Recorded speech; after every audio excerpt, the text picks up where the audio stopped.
نحمده ونصلي على رسوله الكريم اما بعد فاعوذ بالله من الشيطان الرجيم بسم الله الرحمن الرحيم ان الذين آمنوا وعملوا الصالحات كانت لهم جنات الفردوس نزلا خالدين فيها لا يبغون عنها حولا صدق اللہ العظیم۔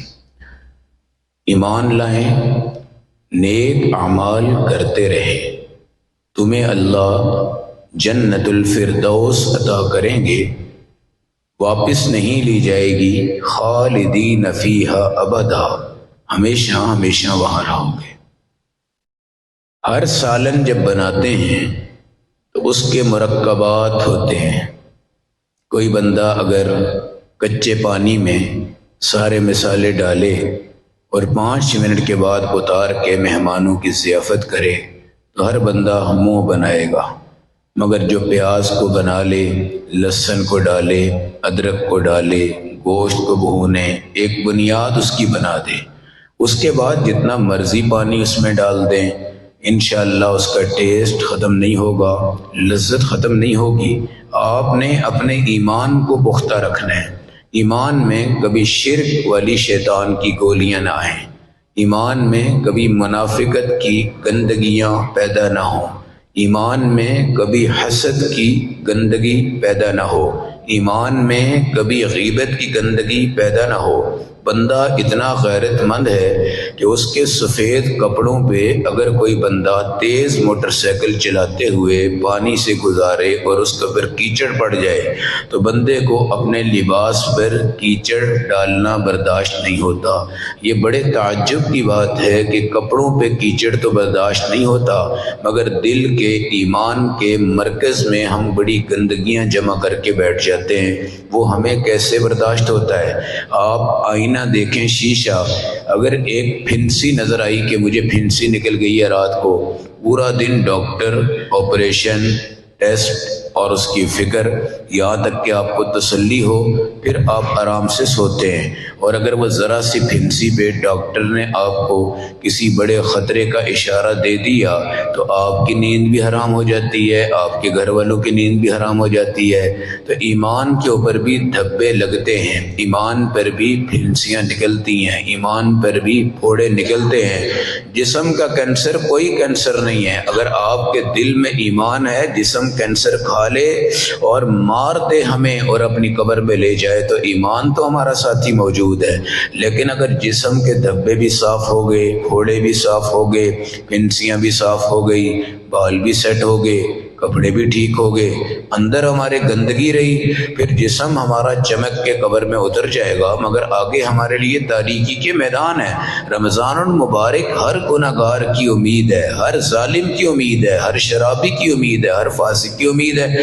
کبھی کسی کو یہ مت کہا کرو کہ یہ گندا آدمی ہے، کبھی کسی کو مت کہا کرو یہ تو ٹوٹا پھوٹا ہے، یہ تو بگڑا ہے۔ آپ نے کبھی سوچا ہے کہ اللہ نے اس وقت آپ کو اٹھایا، جگایا، مسجد تک چلایا، مسجد میں آپ بیٹھے ہیں؟ مسجد میں بیٹھنے کا مطلب جنت کی خوبصورت مجالس کی شکلوں میں آپ بیٹھے ہوئے ہیں، اور یہ اللہ کی توفیق ہے۔ اور اللہ جب توفیق دیتا ہے تو وہ مجھے نہیں دیکھتا، وہ آپ کو نہیں دیکھتا، ہمارے حبیب صلی اللہ علیہ وسلم کو، ان کے آنسوؤں کو، ان کی دعاؤں کو، ان کے رمضان کے مانگے ہوئے لمحات کو، ان کی فکر کو وہ دیکھ کر اس امت کو مسجدوں میں لے کے آتا ہے۔ اور اللہ کے حبیب کے صدقے جو کام ہوتا ہے وہ کبھی نامراد اور ناکام اور غلط نہیں ہو سکتا۔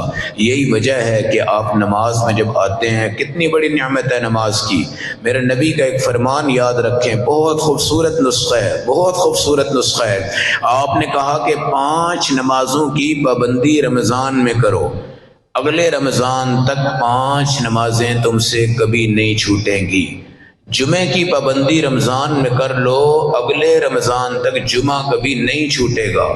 نوافل و تہجد کی پابندی رمضان میں کر لو، اگلے رمضان تک کبھی بھی انشاءاللہ یہ تمہاری تہجد تم سے نہیں چھوٹے گی۔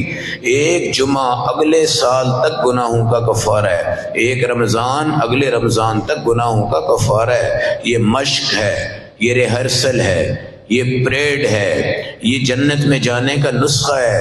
اس میں ہم سارے گنہگار ہوں، اتنے گنہگار ہوں کہ صرف ہمارے اندر شرک نہ ہو، باقی سب کچھ ہو، باقی 100% سب کچھ ہو، باقی مکمل شیطانی حملوں کے نیچے ہم دبے ہوئے ہوں، لیکن اللہ کہتا ہے قید کر دیا میں نے شیطان کو۔ یہ قیدی وہ نہیں ہے جو ہمارے جیل میں ہوتے ہیں اور پروٹوکول ان کو ملتا ہے، یہ شیطان ہے جس کو قید کس نے کیا ہے؟ اللہ نے۔ اور جب اللہ نے قید کر دیا تو اس کی مجال کوئی نہیں کہ ہمارے اوپر یہ اٹیک کر سکے۔ اس لیے اللہ کی طرف دھیان دو، اللہ کی طرف نظریں دوڑاؤ، اللہ کی طرف فکر کرو۔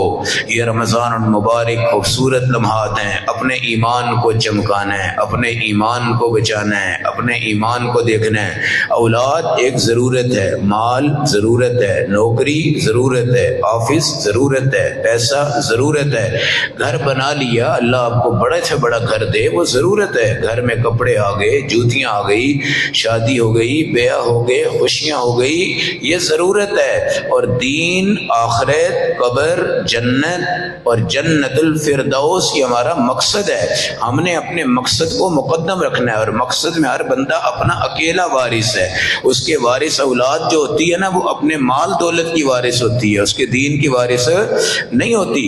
اس لیے مقصد زندگی میں آپ اکیلے ہیں، بیوی اکیلی ہے، بیٹا اکیلا ہے، بیٹی اکیلی ہے، اور دینی ضروریات میں ہمارا معاشرہ اکٹھا ہے۔ ہم ضروریات میں اپنے ساتھ جوڑ لیں، یتیم جوڑ لیں، بیوہ جوڑ لیں، مسکین جوڑ لیں، شرعی طور پر جو مجاہدین ہیں، شرعی طور پر، عام 2 نمبر مجاہد نہیں، شرعی طور پر جو مجاہدین ہیں، ان سب کو اپنی دولت میں، دعاؤں میں آپ جوڑیں انشاءاللہ۔ پھر یہ جو معصوم بچے ہوتے ہیں نا، ان معصوم بچوں کو آپ نے بٹھانا ہے اور افطاری میں ضرور ان کو ساتھ رکھنا ہے۔ اگر کوئی گھر میں بھائی فوت ہو گیا ہے، کوئی بہن فوت ہو گئی ہے، کوشش کرو بھانجے کو، بھتیجے کو، چھوٹے بچے کو اپنے دسترخوان افطاری پہ لے آؤ، اور انشاءاللہ خدا کی قسم اللہ اس کے صدقے سے کتنے دسترخوان کو وسیع کر دیں گے، کتنے کر دیں گے یہ میں نہیں سوچ سکتا، آپ نہیں سوچ سکتے۔ نبی علیہ السلام حضرت حسن رضی اللہ تعالی عنہ، حضرت حسین رضی اللہ تعالیٰ عنہ، اپنی بیٹی سیدہ فاطمہ الزہرا رضی اللہ تعالیٰ عنہ، سیدہ امامہ آپ کی نواسی رضی اللہ تعالیٰ عنہ، عبداللہ بن زبیر جو تھے وہ حضرت اسماء کے بیٹے تھے، حضرت عائشہ کے بھانجے تھے، عبداللہ بن عمر چھوٹے سے تھے، عبداللہ بن مسعود چھوٹے سے تھے، حضرت انس چھوٹے سے تھے، حضرت جریر صحابی ہیں چھوٹے سے تھے۔ ہمارے نبی اکثر دعاؤں میں ان بچوں کو بٹھا دیتے تھے، اکثر دعاؤں میں، افطاریوں میں، سحریوں میں ان کو بٹھا دیتے تھے۔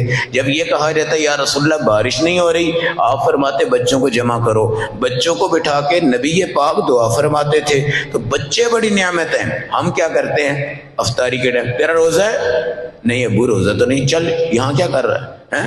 بیٹی آ گئی، تو نے روزہ رکھا ہے؟ نہیں، تو یہاں کیا کر رہی ہے؟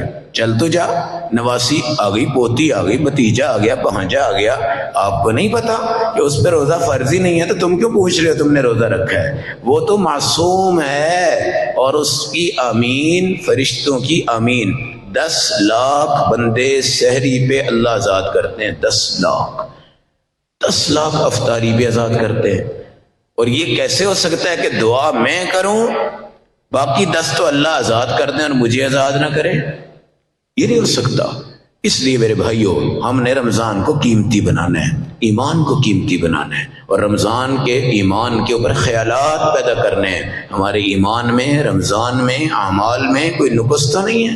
جنت بڑی صاف ستھری ہے، بہت مسکراتی ہے، روزے داروں کی منتظر ہے۔ اس لیے اس مہینے کو ایک قیمتی خزانہ سمجھیے اور اپنے اعمال سے اپنے رب کو راضی کر لیجئے۔ اللہ ہمیں عمل و سمجھ